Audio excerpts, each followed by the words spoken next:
Let me ask you something.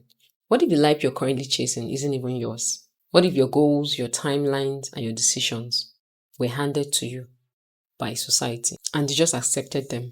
And the scary part, you might not have even realized it. So today, I'm going to show you 9 telltale signs that you're living your life for societal expectations. Number 6 is going to shock you.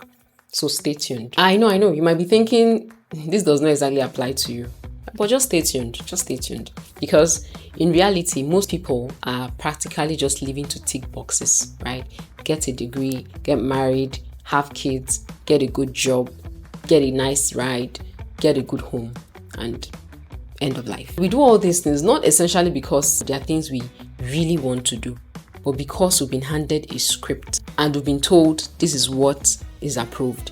This is what you do that makes you appear normal in society. And before you know it, we spend our entire lives living a life that looks right, but in essentiality is totally misaligned. So what exactly does it mean to live for societal expectations? In simple terms, living for societal expectations is simply doing things, taking actions, making decisions that we feel aligns with what everybody is doing or aligns with what we believe is accepted generally, and not what aligns with our original design in God, not what God has placed us on this earth to become, but what we believe is right, what we believe is acceptable, and what we believe is the good thing to do.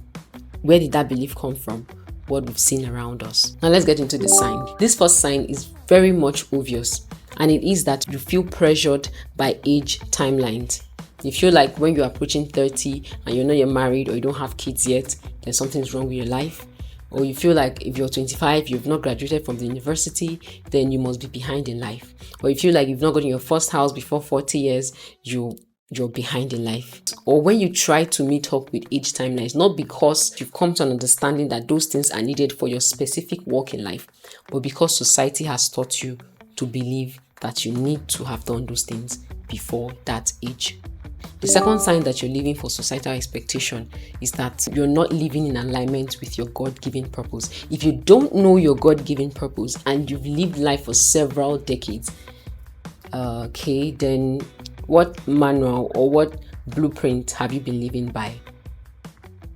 Obviously, societies. The third sign that you're living for societal expectation is that you go for a career path that does not essentially align with who you are on the inside. Now, when I say society, of course, you can talk about parents, relatives, peers, colleagues. When you take a career path simply because it sounds good, it's prestigious, or it pays well, or it gives you respect among people, then you are most likely living for societal expectations. Because how do you spend over 35% of your life doing something that you don't love? How? It's obviously societal expectations you're living for. The fourth sign that you are living for societal expectations is when your life on social media differs greatly from your life in reality. When your life looks perfect online, but disconnected in reality. At that point, you're no longer even living for society. You're simply performing for it. And slowly, you might even start to believe your own performance. The fifth sign that you're living for societal expectations is that you constantly compare yourself with others and then you act on that comparison. When you see someone ahead and all of a sudden your life feels wrong, your life feels delayed, your life feels small, and then you start to make decisions based on what is happening in other people's lives, based on what you're seeing as success in other people's lives, then you're basically living for societal expectations. The 6 signs, and one of the very powerful ones that show that you're living for societal expectation, is when you silence yourself to be accepted. You tone down your values, you keep silent about your needs, you take things that you should not be taking, you allow disrespect just because you want to be accepted by society, you want to be accepted by a group of people, you want to feel right before people. Then you're living for societal expectation. And this one does more than any good at all. Because at the end of the day, you're going to lose your authenticity. And when you stop operating from a place of authenticity, Even the people you're shifting for will no longer want you. And then when you face that rejection from the people who no longer see the authentic you, it's going to shatter your confidence and even your motivation to do anything in life. So whenever you see yourself shutting down anything that pertains to you just because you want to be accepted, you want to be loved, you want to be embraced, then know that you're living your life for societal expectations. The seventh sign that shows that you're living for societal expectation is you're always afraid of disappointing people.